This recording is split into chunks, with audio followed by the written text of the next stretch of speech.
सर्वप्रथम सर्वांना श्री स्वामी समर्थ। नारळी पौर्णिमा आणि रक्षाबंधन हे दोन्ही सण एकत्रच आलेले आहेत 19 तारखेला।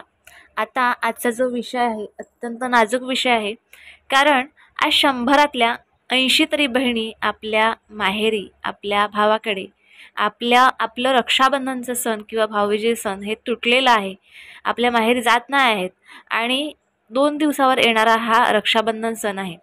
जी बहीण आपल्या घरी काही कारणास्तव आपल्या माहेरी भावाला राखी बांधत नाही, त्या बहिणीला हे 2-3 दिवस अत्यंत कठीण जाणार आहेत। खूप आठवण येणार आहे, परंतु रक्षाबंधन काही कारणास्तव करू शकत नाही। त्यांच्यासाठी आज मी खास व्हिडिओ घेऊन आले। व्हिडिओ कुठेही स्किप न करता बघा आणि ज्या कुठल्या अशा तुमच्या बहिणी दुखावल्या गेल्यात त्यांना हा व्हिडिओ नक्कीच शेअर करा, कारण रक्षाबंधन हा सण आपला हक्काचा आहे आणि तो झालाच पाहिजे।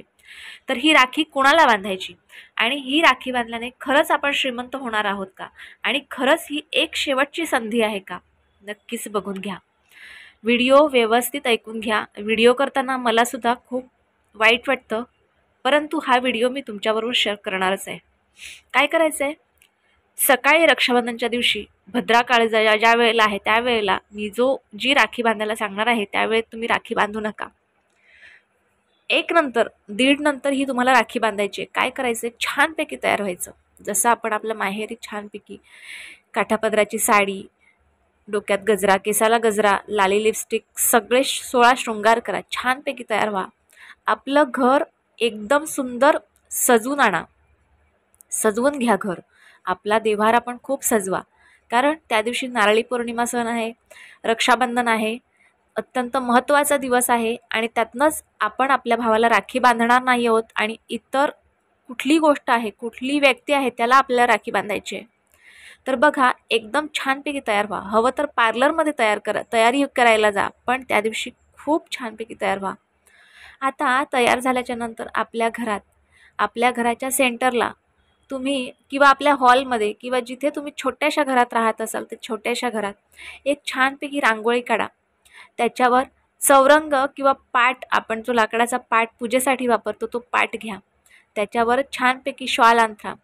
श्वाल अंथरल्याच्या नंतर तुम्हाला आपण जसं आपल्या भावाला औक्षण करतो आणि आपण आरतीचं ताट भरतो, तसं तुम्हाला आपल्या घरात जे तामण असतं त्या तामणाच्या म्हणजे जी आपण तांब्याची डिश आपल्याकडे असते, तांब्याच्या डिशमध्ये आपल्याला अक्षदा, दिवा, गोडाची वस्तू, आपण जशी तयारी आपल्या भावासाठी करतो त्याच पद्धतीची, अगदी भाऊ येऊन पाटावर बसणार अशाच पद्धतीची तुम्हाला तयारी करायची आहे। आणि त्यानंतर काय करायचं आहे, तर छानपैकी तुम्ही ज्या देवांना मानता, तुमच्या मनात जे कुठले देव आहेत, गणपती बाप्पा असू द्या, स्वामी समर्थ असू द्या, त्या देवांची मूर्ती किंवा फोटो जरी असेल तरीही एखाद्या छोट्याशा डिशमध्ये घ्या आणि आपण जो पाट तयार केला आहे त्या पाटावर, त्या डिशमध्ये त्यात आपल्या देवांना बसवा।